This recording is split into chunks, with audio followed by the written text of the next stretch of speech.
अस्सलामुअलैकुम। उम्मीद है सब खैरियत से होंगे। आज मैं आप लोगों के साथ एमएस एक्सेल के एक फंक्शन सम का डिफरेंट यूज़ बताऊंगा और ये मोस्टली उनके लिए है जो मतलब इंस्टॉलमेंट का काम करते हैं। ठीक है ना, कि हमारे पास ये चेक करने के लिए हमारे पास कितनी पेमेंट किस मंथ की, यानी कि फ़र्ज़ करें जनवरी की पेमेंट जो है ना, कितनी हमारे पास पेड हो चुकी है और कितनी अभी पेंडिंग है। ठीक है ना, उसके लिए मैंने एक एग्ज़ाम्पल देने के लिए, एग्ज़ाम्पल से समझाने के लिए मैंने एक छोटा सा चार्ट बनाया हुआ है। ठीक है ना, तो नेम है कुछ, उसके मंथ है जो जनवरी का है। ठीक है ना, अमाउंट उसकी मुख्तलिफ अमाउंट है। ठीक है ना, तो स्टेटस आगे है कि कुछ का ब्लैंक आ रहा है और कुछ का डन आ रहा है। ठीक है, ब्लैंक उनका है जिनकी अमाउंट अभी तक पेंडिंग है। ठीक है, और डन उनका है जिनकी पेमेंट हो चुकी है। ये कैसे अप्लाई किया जाता है, उसके लिए इक्वल प्रेस करना है, सम लिखना है, सम के बाद टैब प्रेस करना है, फिर दोबारा से ब्रैकेट इन कर देनी है। ठीक है ना, 2 टाइम ब्रैकेट इन करनी है, फिर वो रेंज सेलेक्ट करनी है जहाँ पर आपकी अमाउंट होगी।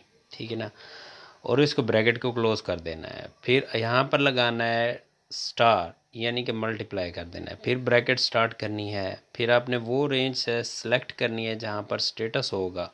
ठीक है ना, यानी कि जहाँ पर पेड हो चुकी होगी अमाउंट या फिर जो ब्लैंक सेल होंगे। ठीक है, उसको सिलेक्ट करना है, फिर इसके आगे इक्वल लगा देना है। इक्वल लगाने के बाद इन्वर्टेड कामाज में यहाँ पर देखें हम पहले पेमेंट डन का कर रहे हैं, तो यहाँ पर हम डन लिखेंगे। ठीक है ना, डन लिखेंगे, ब्रैकेट इन्वर्टेड कामास को क्लोज करके 2 टाइम ब्रैकेट क्लोज करके खाली एंटर प्रेस करेंगे, तो जो हमारा पहली पहली ब्लैंक सेल के बाद पहला डन वाला यानी कि पेड वाला है, वो उसको उठा करके दे देगा, आगे जाएगा भी नहीं, आगे सम भी नहीं करेगा। ठीक है, तो उसके लिए हमने क्या करना है, हमने तो निकालना है सबका, तो उसके लिए हमने क्या करना है, कंट्रोल शिफ्ट एंटर प्रेस करना है। कंट्रोल शिफ्ट एंटर जैसे ही प्रेस करेंगे तो वो टोटल अमाउंट निकाल करके दे देगा कि ये हमारे पास पेमेंट पेड हो चुकी है। ठीक है ना, अब जो पेंडिंग है, पेंडिंग के लिए सेम प्रोसीजर अडाप्ट करना है। Equal some 2 time bracket in करनी है, वो रेंज सेल सेलेक्ट करना है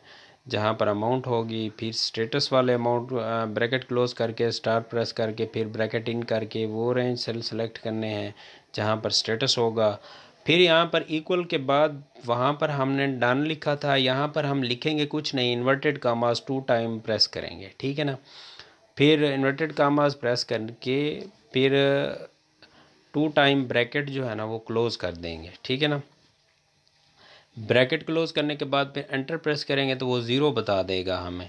ठीक है, ज़ीरो बताएगा क्योंकि वहाँ पर यानी कि वो उसको सेल को उठा नहीं रहा। ठीक है, उसके लिए हम कंट्रोल शिफ्ट एंटर प्रेस करेंगे तो वो ये बता देगा कि आपकी इतनी अमाउंट अभी पेंडिंग है। 67,000 आपकी डन हो चुकी है, 1,08,000 आपकी पेंडिंग है।